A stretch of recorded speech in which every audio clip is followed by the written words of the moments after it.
నమస్కారం ఘంటారావానికి స్వాగతం. ముందుగా ప్రధానాంశాలు. ఏఐ సింగపూర్ సంస్థ డిఈ చైర్మన్ తో సీఎం భేటీ. కృత్రిమ మేధ పరిశోధన కేంద్రాల ఏర్పాటుకు సహకరించాలని వినతి.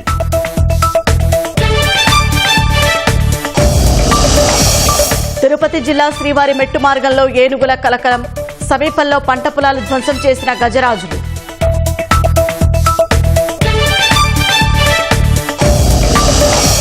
శ్రీశైలం ప్రాజెక్టులో 6 గేట్లు ఎత్తిన అధికారులు. సాగర్కు కొనసాగుతున్న నీటి ప్రవాహం.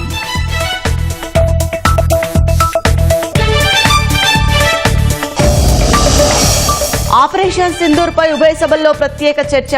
ప్రధాని మోదీ ప్రసంగించే అవకాశం.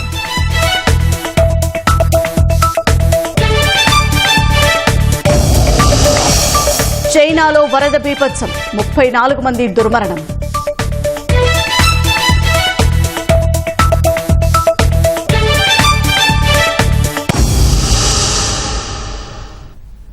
పార్లమెంట్ సమావేశాలను ప్రత్యక్ష ప్రసారం ద్వారా చూద్దాం.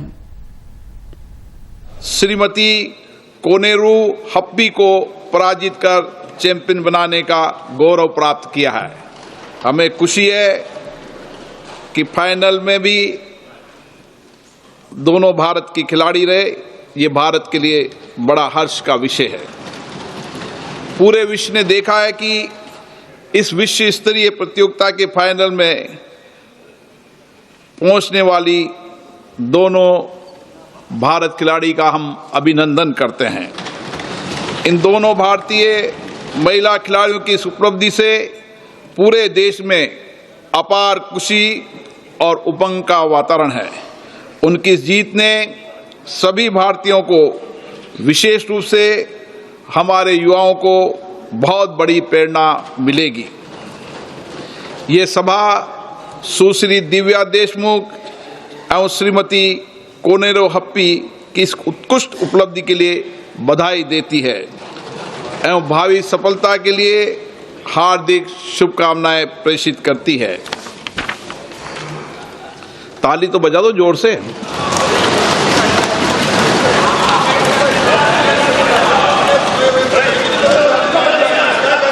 Question number 121 Shri Manickam Tagore. Sir, question number 121, sir. Sir, question number 121. Please माननीय अध्यक्ष महोदय, एक विवरण सभा पटल पर रख दिया गया है. माननीय सदस्य,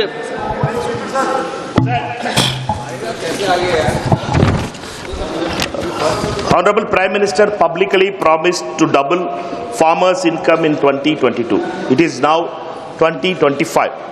Can the Honorable Minister present official data? Can the Minister not budget allocation figures on whether the farmers' real incomes adjusted for inflation have actually doubled? If not, will the government accept that this grand promise was a jumla and clarify what accountability measures it has taken for misleading the farming community? माननीय अध्यक्ष महोदय, प्रधानमंत्री श्रीमान नरेंद्र मोदी जी के नेतृत्व में किसानों की आय बढ़ाने का अभियान निरंतर जारी है. हमने 6 उपाय किए हैं. नंबर 1, सरकार ने उत्पादन बढ़ाने का फैसला किया, उत्पादन बढ़े. नंबर 2, आय बढ़ाने के लिए लागत घटे. नंबर 3, उत्पादन के ठीक दाम मिले. नंबर 4, नुकसान हो जाए तो उसकी भरपाई करें. नंबर 5, कृषि का विविधीकरण. केवल एक फसल की खेती नहीं, फलों की खेती, फूलों की खेती, सब्जियों की खेती, औषधि खेती, कृषि वानिकी, मछली पालन, पशुपालन, अलग अलग अनेकों प्रयत्न किए. और आज मैं प्रसन्नता पूर्वक आपको बताना चाहता हूं माननीय अध्यक्ष महोदय कि पिछले 10 सालों में फसलों का जो उत्पादन है, कुल फूड ग्रेन्स का, खाद्यान्न का इसमें 246.42 मिलियन टन था 13-14 में, अब बढ़ के 353.96 मिलियन टन हो गया है। दलहन का उत्पादन माननीय अध्यक्ष महोदय 16.38 मिलियन टन से बढ़ के 25.24 मिलियन टन हो गया है। तिलहन का उत्पादन माननीय अध्यक्ष महोदय 27.51 मिलियन टन से बढ़ के 42.61 मिलियन टन हो गया है। और बागवानी का उत्पादन माननीय अध्यक्ष महोदय 280.70 मिलियन टन से बढ़ के 367.72 मिलियन मीट्रिक टन हो गया है। और मैं माननीय ललन सिंह जी आपको भी बधाई दूंगा, किसान ही दूध उत्पादित करता है। दूध का उत्पादन 137.7 मिलियन टन से बढ़ के 239.30 मिलियन टन हो गया है। चाहे मछली का उत्पादन हो, दूध का उत्पादन निरंतर बढ़ रहा है। और किसानों की आय का जहां तक सवाल है माननीय अध्यक्ष महोदय, मैं दावे के साथ कहता हूं कई किसानों की आय दुगनी से भी ज्यादा बढ़ी है। और हम जो उपाय कर रहे हैं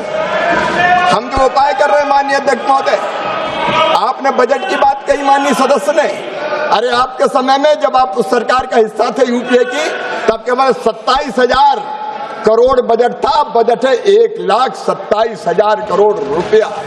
माननीय अध्यक्ष महोदय, ये एनडीए की सरकार में निवेदन करना चाहता हूं, किसान सम्मान निधि पहले तो कभी नहीं थी। माननीय अध्यक्ष महोदय 10 करोड़ किसानों को किसान सम्मान निधि से लाभान्वित किया जा रहा है। और मुझे गर्व है, मोदी है तो मुमकिन है, लगभग 2 लाख करोड़ रुपया उर्वरकों पर सब्सिडी देने का काम कर रही है, तो मोदी सरकार कर रही है। जब यूपीए की सरकार थी माननीय अध्यक्ष महोदय, तब केसीसी पर जो केसीसी और बाकी संस्थागत लोन मिलता था, वो लोन मिलता था केवल 7 लाख करोड़। आज वो लोन मिल रहा है 25 लाख करोड़ रुपया माननीय अध्यक्ष महोदय। फसल बीमा योजना के अंतर्गत मुझे कहते हुए गर्व है कि ये एनडीए की सरकार है जिसने 35,000 करोड़ रुपए के प्रीमियम के मुकाबले 1,83,000 करोड़ रुपए का क्लेम किसानों के खाते में डालने का काम किया है। ये एनडीए की सरकार है माननीय अध्यक्ष महोदय, जो किसानों की आय बढ़ाने के लिए मैकेनाइजेशन पर सब्सिडी दे रही है। पर ड्रॉप मोर क्रॉप में किसानों को ड्रिप और स्प्रिंकलर दिए जा रहे हैं। Poly house technology, green house technology, फलों पर सब्जियों के उत्पादन से लेके बाकी सब चीजों पर उत्पादन बढ़ाने के प्रयास और ठीक ढंग से खरीदने के प्रयास। माननीय अध्यक्ष महोदय, किसान की आय बढ़े, इसलिए इसी सरकार ने फैसला किया कि उत्पादन की लागत पे कम से कम 50% मुनाफा जोड़कर किसान को एमएसपी प्रदान की जाएगी। రాష్ట్రంలో కృత్రిమ మేధ పరిశోధన ఆవిష్కరణ కేంద్రాల ఏర్పాటుకు సహకరించాలని ఏఐ సింగపూర్ సంస్థ డిప్యూటీ ఎగ్జిక్యూటివ్ చైర్మన్ మోహన్ కంకణవల్లిని ముఖ్యమంత్రి చంద్రబాబు కోరారు. సింగపూర్లో 3వ రోజు పర్యటనలో భాగంగా మోహన్తో సీఎం సమావేశమయ్యారు. రాష్ట్రంలోని విద్యార్థులకు ఏఐ శిక్షణ కార్యక్రమాలు, ఎక్స్చేంజ్ ప్రోగ్రాంలు, స్కిల్ డెవలప్మెంట్ మాడ్యూల్ అమలు చేయాలని ప్రతిపాదించారు. విద్య, వైద్యం, వ్యవసాయం, పౌర సేవల్లో ఏఐ వినియోగంపై చర్చించారు. SIA engineering company senior vice president విలీన్తోనూ చంద్రబాబు సమావేశమయ్యారు. రాష్ట్రంలో కొత్తగా నిర్మించే విమానాశ్రయ ప్రాజెక్టులో భాగస్వామ్యం కావాలని ఆహ్వానించారు. దీనికి సానుకూలంగా స్పందించిన విలీన్ త్వరలోనే ఎస్ఐఏ ఇంజనీరింగ్ కంపెనీ ప్రతినిధులను ఆంధ్రప్రదేశ్కు పంపుతామని చెప్పారు.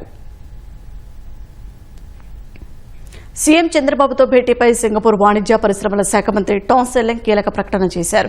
ఏపీ అమరావతి అభివృద్ధిలో సింగపూర్ భాగస్వామ్యం కొనసాగుతుందని స్పష్టం చేశారు. సీఎం సింగపూర్ పర్యటన ఫలప్రదం కావాలని ఆకాంక్షించారు. ఏపీలో పెట్టుబడులకు సింగపూర్ కంపెనీలు ఆసక్తిగా ఉన్నట్లు మంత్రి టాన్ సెల్లెంగ్ వెల్లడించారు. పోర్టులు, గ్రీన్ ఎనర్జీ, నైపుణ్యాభివృద్ధి రంగాల్లో పెట్టుబడులపై చర్చించినట్లు తెలిపారు. 2014-2019లో అమరావతి అభివృద్ధికి నాటి ప్రభుత్వంతో కలిసి పనిచేశామన్న లెంగ్ 2019లో ప్రభుత్వం మారాక సహకారం ఆగిపోయిందని ప్రకటనలో పేర్కొన్నారు. గత అనుభవాల కారణంగా సింగపూర్ కన్సార్టియం పనులు ఆపినా తాము ఏపీలో పట్టణాభివృద్ధి సహా వివిధ రంగాల్లో కలిసి పనిచేస్తామన్నారు. ఏపీ సుస్థిరాభివృద్ధి కోసం ప్రభుత్వంతో భాగస్వామిగా ఉండడానికి సింగపూర్ ప్రభుత్వం ముందుకు రావడం పట్ల సీఎం చంద్రబాబు హర్షం వ్యక్తం చేశారు. సింగపూర్ మంత్రి లెంగ్ ప్రకటనకు ఏపీ ప్రజల తరపున చంద్రబాబు ధన్యవాదాలు తెలిపారు. వివిధ రంగాల్లో ఏపీ సింగపూర్ కలిసి పనిచేయడానికి టాన్సే లెంగ్తో జరిపిన చర్చలు బాటలు వేశాయన్నారు. అగ్రి ఫుడ్, ఉత్పాదక రంగం, రెన్యూవబుల్ ఎనర్జీ, పోర్టులు, పరిశ్రమలు, డిజిటల్, ఇన్నోవేషన్, నైపుణ్యాభివృద్ధి రంగాల్లో కలిసి పనిచేసేందుకు ఈ చర్చలు దోహదపడతాయన్నారు. 90వ దశకం నుంచి సింగపూర్ ప్రభుత్వంతో తమకు సత్సంబంధాలు ఉన్నాయన్న సీఎం గుర్తు చేశారు. ఏపీ అభివృద్ధిలో సింగపూర్ భాగస్వామ్యం చాలా విలువైనదన్నారు. ఏపీ అభివృద్ధి ప్రయాణంలో ఆధునిక మౌలిక వసతుల కల్పనలో సింగపూర్ ప్రభుత్వం నుంచి చక్కటి సహకారం అభిలషిస్తున్నామన్నారు. మంత్రి లోకేష్ సింగపూర్ పర్యటనలో భాగంగా పలు ప్రముఖ సంస్థల ప్రతినిధులతో సమావేశమయ్యారు. రాష్ట్రంలో పెట్టుబడులకున్న అవకాశాలను వివరించి రాష్ట్రానికి రావాలని ఆహ్వానించారు. ఏపీలో క్రియేటర్ అకాడమీని స్థాపించడానికి 2 ప్రధాన సంస్థలతో ఒప్పందం చేసుకున్నారు. విశాఖలో చిప్ డిజైనింగ్ కేంద్రాన్ని ఏర్పాటు చేయాలని గూగుల్ క్లౌడ్ డైరెక్టర్ని కోరారు. రాష్ట్రంలో బలమైన విద్యా పర్యావరణ వ్యవస్థకు సింగపూర్ సహకరించాలని విజ్ఞప్తి చేశారు.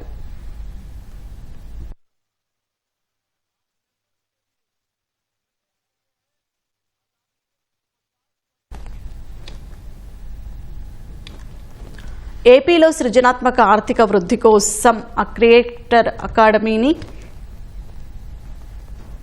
స్థాపించడానికి 2 ప్రధాన సంస్థలతో మంత్రి లోకేష్ సమక్షంలో ఏపీ ప్రభుత్వం అవగాహన ఒప్పందం కుదుర్చుకుంది. సింగపూర్ షాంగ్రీలా హోటల్లో జరిగిన కార్యక్రమంలో టెజారాక్ట్ USINC president Teja Dharma, YouTube academy India head Arjun Doraiswamy, AP ప్రభుత్వం ఐటీ కార్యదర్శి కాటంనేని భాస్కర్ MOUపై సంతకాలు చేశారు.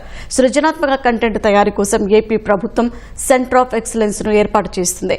పాఠ్యాంశాలు, శిక్షణా కార్యక్రమాలకు గూగుల్ సంస్థ వనరులు, సాంకేతికత, నైపుణ్యాలను అందించనుండగా టెజారాక్ట్ సంస్థ ఫిజికల్ సెటప్, నిర్వహణ, రోజువారీ కార్యకలాపాలను పర్యవేక్షిస్తుంది. డిజిటల్ కంటెంట్ పరిశ్రమలో విజయం సాధించేందుకు ఔత్సాహిక సృష్టికర్తలను సన్నద్ధం చేయడం, వారికి అవసరమైన స్కిల్స్, నాలెడ్జి, వనరులు సమకూర్చడం ఈ ఒప్పందం ముఖ్య ఉద్దేశమని లోకేష్ తెలిపారు. ఆర్థిక వ్యవస్థలో నవీన ఆవిష్కరణలు ప్రోత్సహించడం ద్వారా దేశ ఆర్థికాభివృద్ధికి తోడ్పాటును అందించవచ్చని వెల్లడించారు.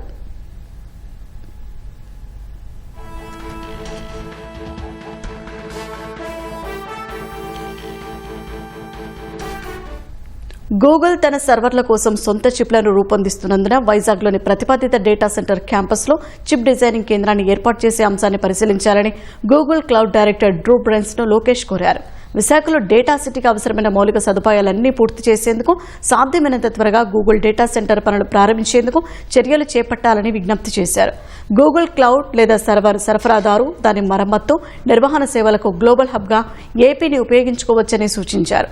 బలమైన ఎయిర్ కనెక్టివిటీ, పోర్టు కనెక్టివిటీ ఉన్నందున అటువంటి కార్యకలాపాలకు ఏపీ అనుకూలంగా ఉంటుందని వివరించారు.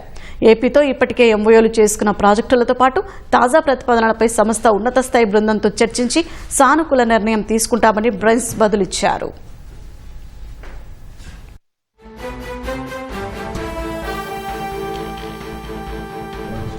నైపుణ్యాలను సామర్థ్యాలుగా మార్చే విద్య జీవితాంతం ఉపయోగపడుతుందని లోకేష్ అభిప్రాయపడ్డారు.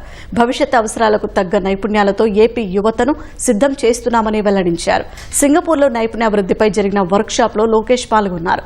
అంతర్జాతీయంగా వస్తున్న సాంకేతిక మార్పులకు అనుగుణంగా ఏపీలోని యూనివర్సిటీలో నైపుణ్యాభివృద్ధి కోర్సులను ప్రవేశపెడుతున్నట్లు వెల్లడించారు. విద్యార్థులు విద్యాపరంగా నైపుణ్యం కలిగి ఉండటంతో పాటు పరిశ్రమల అవసరాలకు సిద్ధంగా ఉండేలా తయారు చేస్తున్నామని స్పష్టం చేశారు.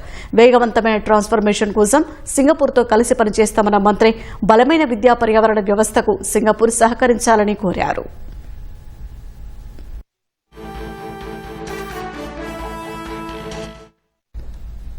రేపు సాయంత్రం GSLV F-16 ప్రయోగానికి సర్వం సిద్ధం చేశామని ఇస్రో చైర్మన్ నారాయణన్ తెలిపారు.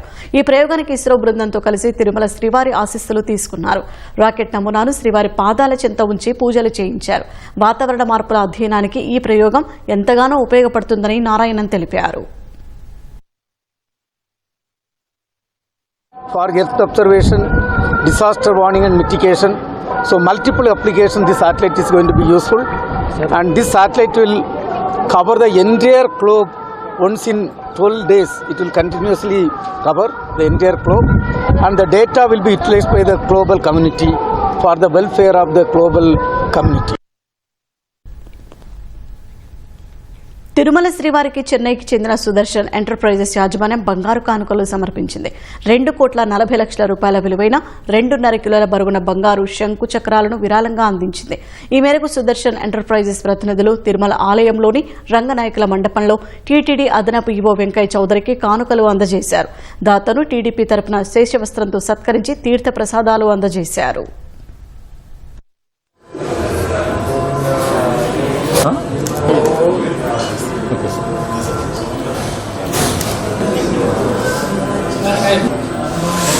And thank you.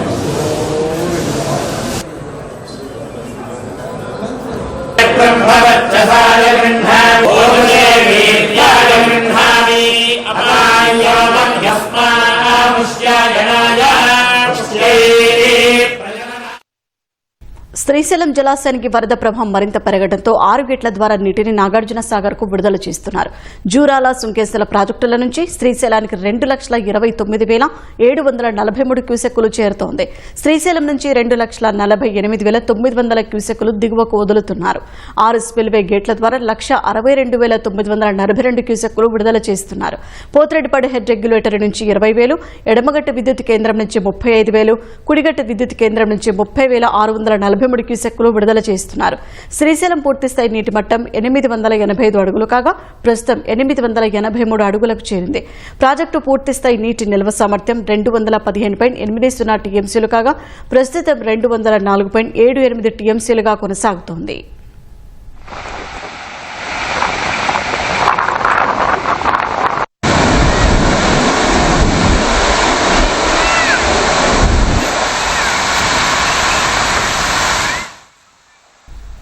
రాష్ట్రంలో బీజేపీ బలోపేతమే లక్ష్యంగా ప్రజలతో మమేకమవుతున్నట్లు ఆ పార్టీ రాష్ట్ర అధ్యక్షుడు మాధవ్ తెలిపారు. జిల్లాల పర్యటనలో భాగంగా కర్నూలు వద్ద వాకస్తో చాయ్పై చర్చ నిర్వహించారు. స్థానిక సమస్యలను ఆయన ఆరా తీశారు. ఈ కార్యక్రమంలో బీజేపీ ఎమ్మెల్యే పార్థసారథి కూడా పాల్గొన్నారు. ప్రధాని నరేంద్ర మోడీ గారు చాయ్ అనుకుని ట్రైన్లో అమ్ముకుంటూ ఈరోజు అసాధారణంగా దేశ ప్రధానిగా మారటం ఏదైతుందో మనందరికీ ఆనందం. నా అభిప్రాయం కూడా ఏంటంటే విప్లవాలు కానీ ప్రపంచ గతిని మార్చే విషయాలన్నీ కూడా చిన్న చిన్న స్థానాల నుంచి ప్రారంభమవుతాయి. అలాగే మార్పు అనేది కూడా ఎక్కడ ప్రారంభమవుతాం, చిన్న చిన్న ప్రాంతాల్లో ఇటువంటి చర్చల్లో ప్రారంభమవుతుంది. ముఖ్యంగా రాయలసీమ ప్రాంతంలో మా కమల జెండా ఎగరే ప్రయత్నం చేసే క్రమంలో మీ అందరినీ కలిసి అనేక విషయాలు తెలుసుకోవడానికి అవకాశం కలిగింది. కోనసీమ జిల్లాలోని లంక గ్రామాల ప్రజలకు పడవ ప్రయాణాలు తప్పడం లేదు. ఎన్ని ప్రభుత్వాలు మారుతున్నా వంతెనలు నిర్మించకపోవడం వల్ల ప్రాణాలు అరచేతిలో పెట్టుకుని పడవల్లోనే ప్రయాణాలు సాగించాల్సి వస్తోంది. ఆనగారి లంక, పెదమల్లంక, కోడేరు లంకల నుంచి సుమారు 200 మంది విద్యార్థులు పి గన్నవరం మండలంలో చదువుకునేందుకు నిత్యం మరపడవల్లోనే వెళ్తున్నారు. పడవల్లో కనీసం లైఫ్ జాకెట్లు కూడా లేకపోవడం వల్ల బిక్కుబిక్కుమంటూ ప్రయాణిస్తున్నారు. అయోధ్య లంక, మర్రిముల గ్రామాల ప్రజల కోసం 2014లో 50 కోట్లతో వంతెన నిర్మాణానికి శంకుస్థాపన చేసిన 2019లో అధికారంలోకి వచ్చిన వైసీపీ ప్రభుత్వం గత ప్రతిపాదనలను పక్కన పెట్టేసింది. రైతుల వ్యవసాయ ఉత్పత్తులు తరలించడానికి పడవలే దిక్కవుతున్నాయి. రేవుల్లో వంతెనలు నిర్మించాలని ప్రజలు మొరపెట్టుకుంటున్నారు. మేము ఎన్నో కష్టాలు పడి పడవ దాటి అవతలికి వెళ్ళాలి. లంకల గన్నవరం హై స్కూల్లో చదువుతున్నాను నేను. గోదావరి వచ్చినప్పుడల్లా మాకు లైఫ్ జాకెట్స్ కూడా ఇవ్వలేదు. మాకు ఎన్నో కష్టాలు పడి వెళ్తున్నాము. ఎన్నోసార్లు శంకుస్థాపన చేశారు కానీ బ్రిడ్జి వేయించలేదు. మా పిల్ల ఇక్కడి నుంచి స్కూల్కి తీసుకెళ్తాం పడవ మీద. ఇక్కడ నుంచి 200 మంది పిల్లలు స్కూల్కి, కాలేజీకి వెళ్తూ వస్తారు. పోనీ ఈ పడవల మీద ఎంత నీరు ఫ్లోటింగ్ ఉన్నా కానీ ఎవరికి పిల్లలకి లైఫ్ జాకెట్లు కానీ ఏమి లేవండి. అలాగే పడవ మీద భయంతో, అందుకని పిల్లలను కూడా మేమే అవతల తీసుకుని వెళ్తే బస్సు ఎక్కించి వస్తాం. భద్రాచలం 45-47 వస్తే మా గ్రామానికి చాలా ఇబ్బందిగా అవుతుంది. పోయిన సంవత్సరం 2 సంవత్సరాల క్రితం 70 అడుగుల దాకా వచ్చింది. మాకు చాలా ఇబ్బంది అయ్యి దిక్కుముక్కు దాకా మా ఊరికి కోనసీమ జిల్లా నుంచి అయోధ్యలంక గ్రామానికి 2014లో పెద్ద శంకుస్థాపన చేశారు. బ్రిడ్జి వేస్తా అన్నారు. ఇప్పుడు మట్టి ఇంకా కాలువ పని చాలలేదు. 2019లో వైఎస్ఆర్ ప్రభుత్వం వచ్చింది. ఆ తర్వాత వాళ్ళు పట్టించుకునే పాపం లేదు. కూటమి ప్రభుత్వం వచ్చిన సందర్భంగా బ్రిడ్జి అడుగుతాక మళ్ళీ మేము వెళ్ళాము. పెద్ద హామీ ఇచ్చారు. రైతులు ఎంత ఇచ్చినా, 10 ఇచ్చినా, 5 ఇచ్చినా, 20 ఇచ్చినా, ఎంత ఇచ్చినా వాళ్ళకి కిట్టబోనా వాళ్ళకి దాటేంత ఈ పక్కకి దాటేంత మాకు ఈ కోనసీమ జిల్లా రాటాకే. ఆ పక్కనేమో వెస్ట్ గోదావరికి ఏమో సరిగ్గా రవాణా సౌకర్యం లేదు. బీలాపురం నామం లేదు, సౌకర్యం లేదు. ఈ పక్కకి దాటాలి మేము గన్నవరం వైపుకి. అల్లూరి జిల్లా హుకుంపేట మండలం పూసల గరువులోని నాటుసారా కేంద్రాలపై ఎక్సైజ్ అధికారులు దాడులు చేశారు. భారీ ఎత్తున బెల్లపు ఊట, అమ్మోనియా నాటుసారాను ధ్వంసం చేశారు. ఓ ఇంటిలో నిల్వ ఉంచిన నాటుసారా బెల్లపు దిమ్మలు స్వాధీనం చేసుకున్నారు. డ్రమ్ముల్లో నిల్వ ఉంచిన 6,000 లీటర్ల బెల్లపు పులుసును ధ్వంసం చేశారు. నాటుసారా నిర్వాహకులు పరారైనట్లు పోలీసులు తెలిపారు.